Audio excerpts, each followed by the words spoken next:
Major funding for KPBS Evening Edition has been made possible in part by Bill Howe Family of Companies, providing San Diego with plumbing, heating, and air restoration, flood and remodeling services for over 40 years.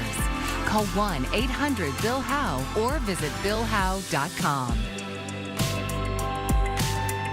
And by the Conrad Prebys Foundation, Darlene Marcos Shiley, and by the following.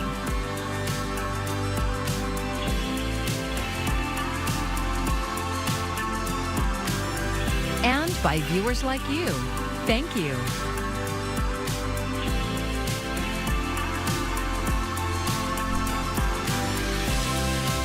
The military is taking charging decisions for sexual assault and other serious crimes out of the hands of commanders. Thanks for joining us. I'm John Carroll in for Maya Trabulsi. After years of advocacy from military victims and their supporters who say their cases were mismanaged, every branch of the military has established a special counsel's office. KPBS military reporter Andrew Dyer has more. Decisions about whether to press charges against service members for 14 different major felonies will now be up to specially trained independent military prosecutors instead of unit commanders, a change years in the making and written into law by Congress in 2021. On Thursday, each military branch opened their own offices of special trial counsel staffed with trained military prosecutors and both military and civilian support staff. Critics say commanders had too little legal training and, in some cases, too much bias to make fair charging decisions. Perceptions, they say, could have prevented victims from coming forward. Don King spent 3 decades in the Navy as an attorney and judge, and at one time was the legal advisor to the Navy Region's Southwest Admiral in San Diego. He says while he supports the change, it's not because he thinks commanders were interfering on behalf of accused service members. I never experienced a commander who made a decision to protect somebody who'd been accused and likely committed one of these terrible crimes. Not everyone shares that experience. In 2021, veteran women and victims advocates testified in front of the Senate Armed Services Committee about the challenges of getting justice when reporting sexual assault. That testimony, in part, led to this change. In a statement Thursday, Defense Secretary Lloyd Austin said the change aims to strengthen accountability and increase the trust service members have in the system. One of the Navy's 2 primary special counsel offices is in San Diego, and the Marines have established offices in their fleet concentration areas, like Camp Pendleton. Pentagon data show that since 2010, as rates of sexual assault reports increased, the number of cases sent to trial decreased. King is now in private practice in San Diego, representing service members charged with various crimes, including sexual assault. He says too often commanders without legal expertise send unwinnable cases to court-martial, and the change should fix that. I would bet on it that you're going to find that prosecutions are going to drop not just a little, but significantly, and convictions are going to go up. The new special counsel offices will also independently handle other felonies, ranging from stalking, domestic violence and revenge porn, to manslaughter and murder. Andrew Dyer, KPBS News. San Diego city and county leaders are urging everyone to drive safe and sober ahead of the new year. A few days before Christmas, as my wife Nadia, my 2-month-old son Raphael, and I were driving around town in the early afternoon shopping for gifts and food for Christmas for our families, we were struck at high speed by a driver who had been drinking, really to beg the public to act responsibly this weekend and not drink and drive. What happened to our family does not need to happen to anybody else's. That was City Council member Raul Campillo earlier today, describing the moments during a hit-and-run accident involving a drunk driver. Thankfully, the council member says he and his family are okay. District Attorney Summer Steffen says 30 people have been killed in DUI accidents in San Diego this year. She says DUI cases have risen since 2020. So if you're going out and you're going to drink, let a sober friend drive or use a rideshare service or a taxi. MTS is doing its part to make sure those ringing in the new year in San Diego get to their destinations safely. They'll be offering free rides on all bus and trolley routes starting at 6 p.m. on New Year's Eve. Passengers will not be required to pay a fare until after 3 a.m. New Year's Day. All 3 trolley lines will also operate past 2 a.m. Today is expected to be one of the busiest days at airports across the country as many return home after Christmas and others travel to celebrate the start of the new year. The TSA is expecting to screen millions of people at security checkpoints across the U.S., and that's just today. Ivan Rodriguez has more. One of the biggest days of the holiday travel rush is here. We have a bunch of stuff, so we're just trying to hustle through it and get back home. Between Americans flying back home after Christmas and others taking off to welcome in the new year, the TSA is expecting to screen more than 2.6 million people at airports nationwide. Friday alone, air traffic controllers anticipate handling 43,000 flights. FAA Administrator Michael Whitaker says they're prepared. We've been through it before. We have a command center in Virginia that really looks at the entire system where there's potentially weather, where there are delays. We communicate with the airlines and make sure we're running as smoothly as possible. Travel experts say remote work habits are reducing the crush at airports. More people are staying longer, coming earlier, leaving later, and so it's spreading those crowds out a bit. Compared to last year's holiday travel meltdown, the performance of U.S. airlines is significantly improved. Carriers have canceled less than 1% of all flights over the last week, according to figures from FlightAware. But if you were one of the few unlucky passengers impacted, once you realize your flight's canceled, run to the customer service counter, try to be first in line, but also get on the phone with the airline. Finally, have the app installed on your phone because sometimes you can just rebook yourself. AAA had predicted 7.5 million passengers would take flight between December 23rd and Monday, January 1st, the busiest ever at U.S. airports. Ivan Rodriguez, KPBS News. The surf's headed up and the clouds are coming ashore, which means, yes, we are getting set for some big time changes. Tonight, largely staying dry, but we'll show you where that rain is entering into the air. That's ahead. The San Diego International Auto Show opened at the Convention Center today, and the mood was electric. So were a lot of the cars. Here's KPBS SciTech reporter Thomas Fudge on how it reflects on the auto industry. When you think of an American sports car, what do you think of? It's an American icon, right? Corvette, Corvette, Corvette, almost 70 years, right? In fact, this is a little over 70 years of Corvette. So now we've added electric to it. So this is the E-Ray Corvette. The San Diego Convention Center is where you'll find lots of automakers showing off their latest electric models. Nieuwendyk says every brand at the auto show has an electric car, and people can choose among various kinds of electric. So you'd be, okay, here's a hybrid, here's a plug-in hybrid, here's a full electric, and they might all look the same, and that's why I say you have to kind of interview yourself and your family to see what do we want this car to be. Some of these cars are not available at the dealer yet. There are some prototypes. You can't buy a car at the auto show, but you can shop, of course. I asked Charlie Nelson what brought him to the auto show. A car brought me here.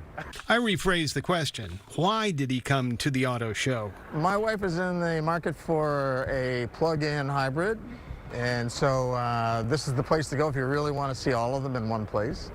And my preference would be electric, but you know, we're in a transition in our society to electric, and I'm okay with that.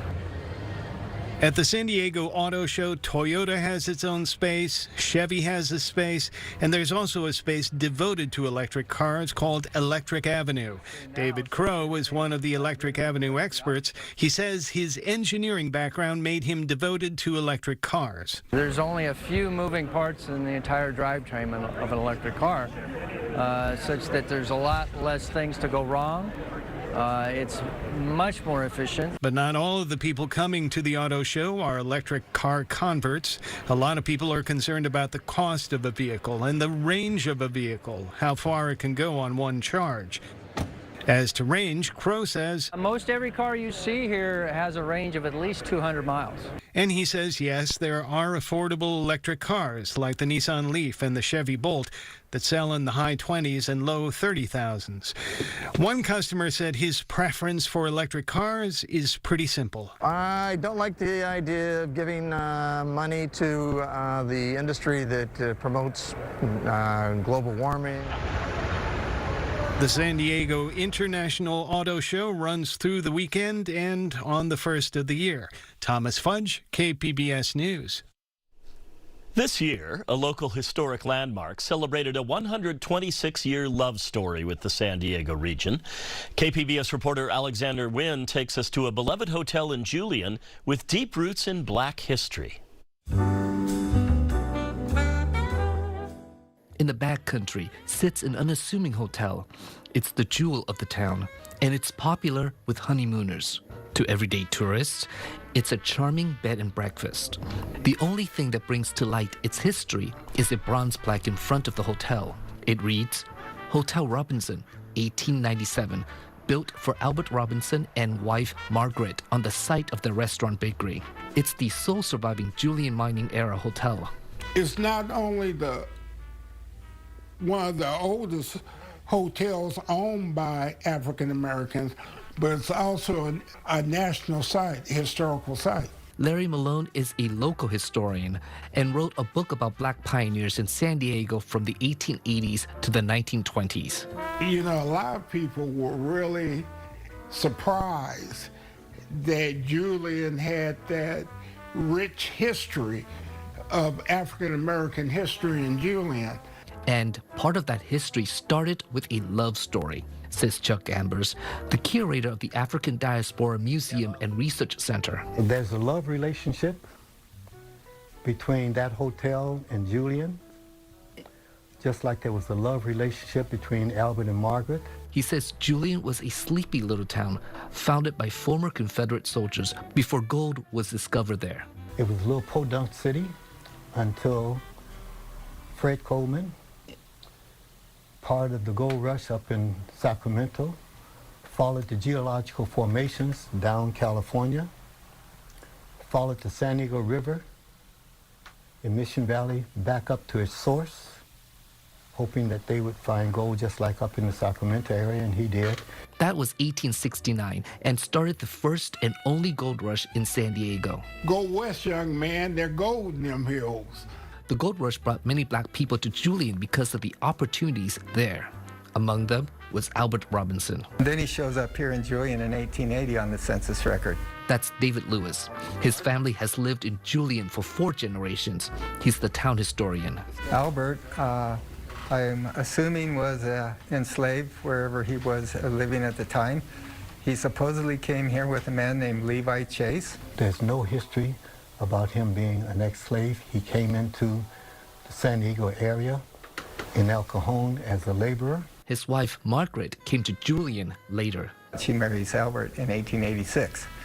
And so that is when I believe they started a bakery and a restaurant business, I believe here on this site.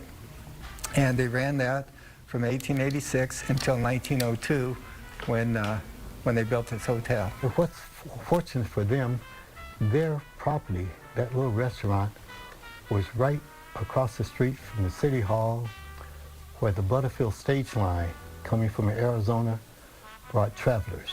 The town hall was also the social hub of Julian.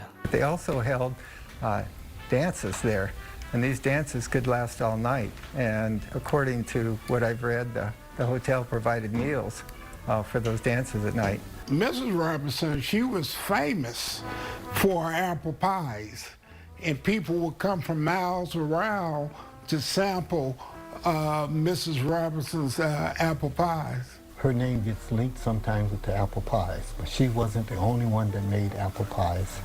And so Julian apple pies was not started by Margaret Robinson. That may be a folklore. Albert died in 1915, and Margaret ran the hotel by herself until 1921, when she sold it for $1,500. There's a lot of history in this hotel. U.S. Grant, the son of President Grant, used to stay in this room before he built the U.S. Grant Hotel in 1910. The rooms in the hotel bear the names of some of the prominent people who once stayed there. For Lewis, it's part of his history and the history of Julian. My great uncle, who used to come here with his family when he was little, and when they get to the front door, Albert would come out and pick him up and put him on his shoulders and walk him on into the hotel. And my uncle says, I felt like I was 10 feet tall. Alexander Nguyen, KPBS News. Many working parents are spending a large portion of their income on child care, and many are struggling to find care in the first place as more providers close their doors. Federal relief money was supposed to sustain the industry, but those funds are once again set to expire next year. Without a permanent solution, providers fear the industry will continue to melt down. Our workforce as early childhood educators is going to continue to shrink.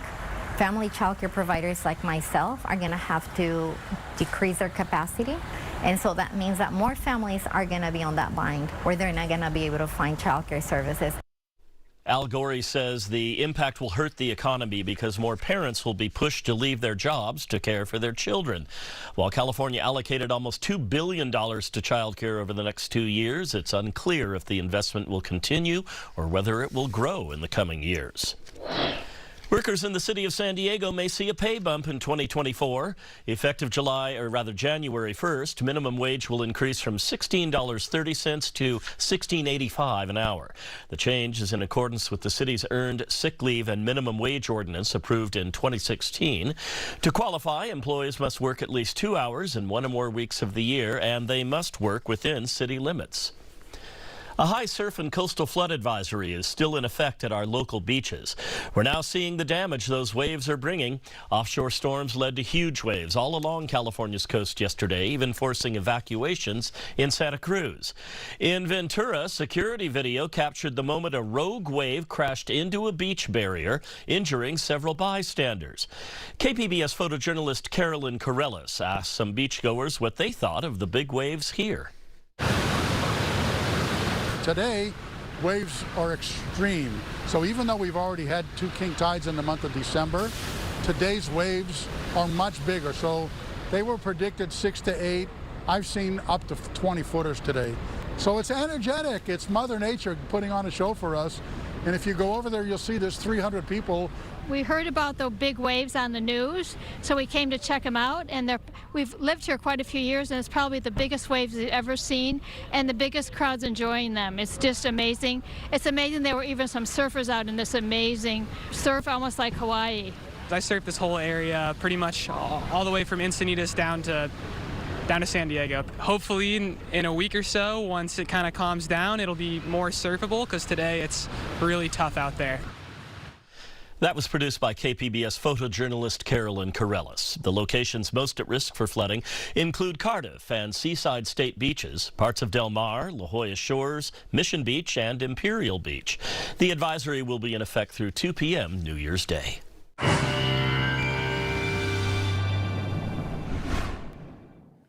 If you've ventured your way towards the coast anytime recently, you've probably already noted the changes of this next storm system pushing in, right? It's been pretty spectacular to find some of those waves starting to build, and high surf warnings hoisted here through Monday morning. So if you are venturing anywhere near the water, you got to be extra cautious. And some of those waves coming ashore, they've come in pretty far, and it can all contribute to coastal flooding advisory along the coast. And this will also be in effect through Monday morning. So please be cautious out there. We go through your weather headlines. The storm system coming ashore brings a chance for rain and thunderstorm activity heading into tomorrow. Our wettest time is actually probably going to be through the morning hours and then start to break up a little through the day. That's not to say, though, that we can have a thunderstorm. Sunday brings another chance of rain. Different storm system. A lot of the day is dry. It's going to be late in the day when that next storm system kicks in. And then we're kicking around with showers for the next week, off and on. So it's not going to get completely dry or quiet, which isn't necessarily a bad thing for us this time of year. Notice some of that wet weather. We're entering Oceanside first as we head through the night, so that'll be towards daybreak. The rest of us largely quiet overnight, temperatures in the 40s, going into the 60s tomorrow in places like Escondido, and notice the rain coming through at times, really soaking in some locations, so you got to be cautious out there. Here's our forecast for the coast. You can find those clouds remaining on Sunday, but morning rain, that's really the story as we head through tomorrow, and begins late tonight. So tomorrow morning. That's where the action is.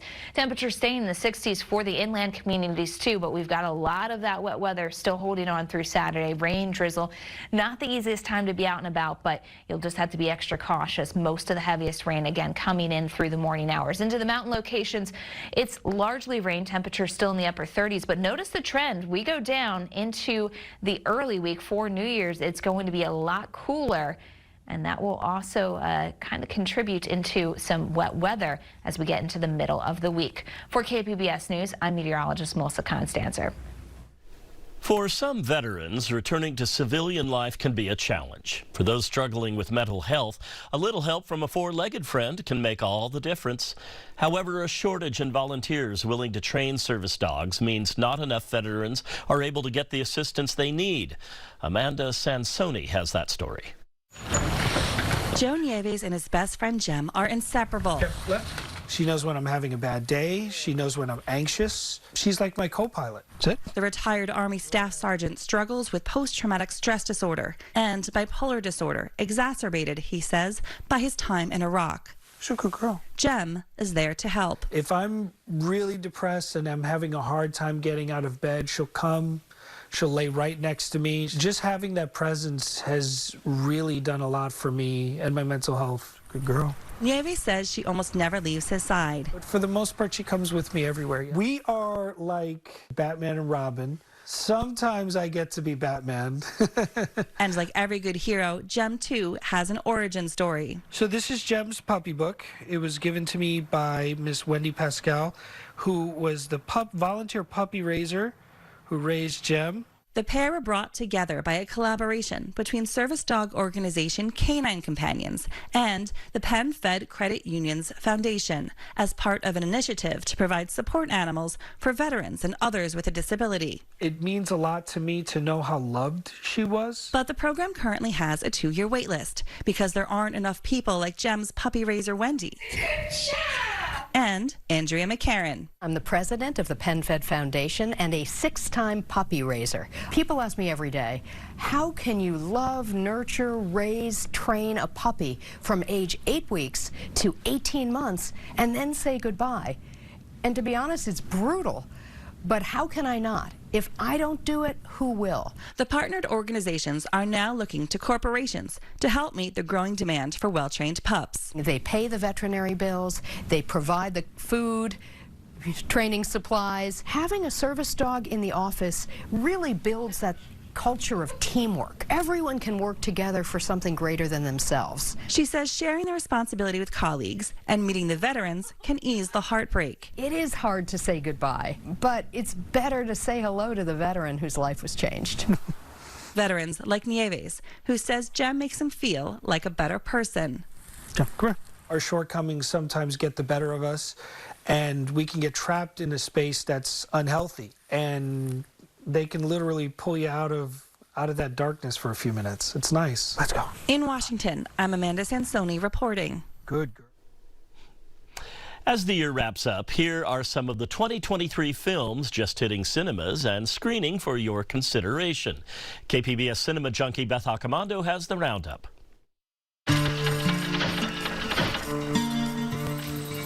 All Dirt Road's Taste of Salt immerses you in sound from its opening frame.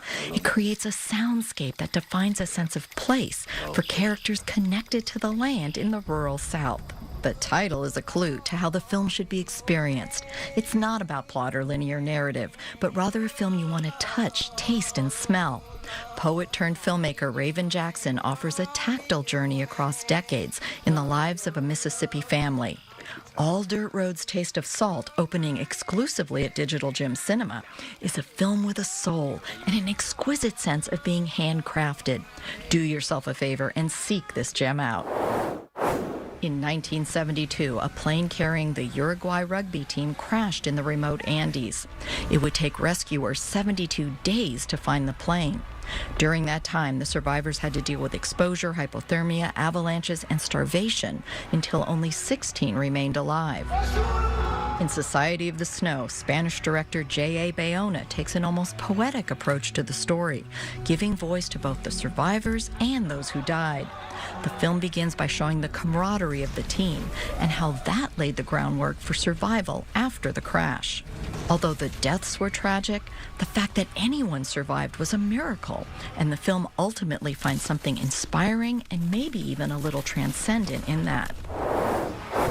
George Clooney's The Boys in the Boat is a formulaic, sports-themed film. It's perfectly competent in execution, well acted, solid production values, but just not anything to get excited about. Clooney gets some pretty shots of the boats on the water, but I always felt outside the sport.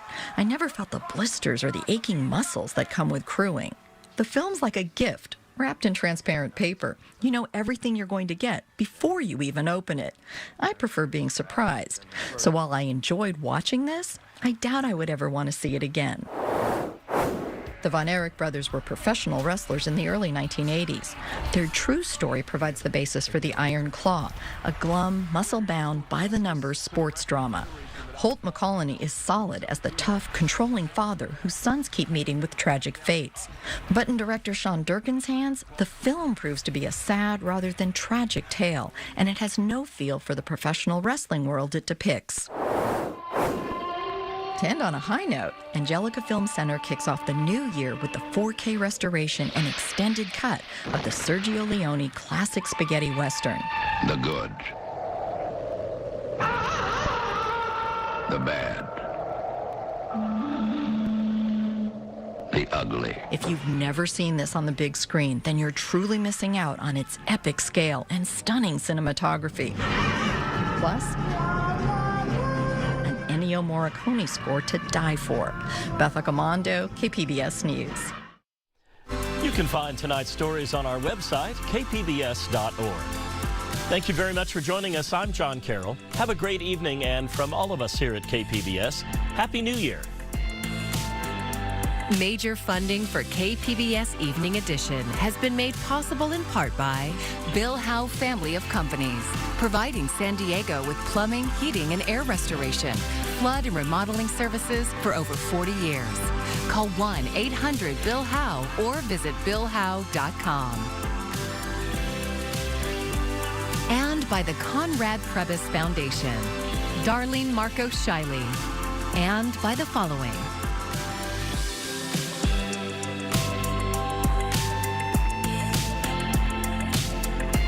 And by viewers like you. Thank you.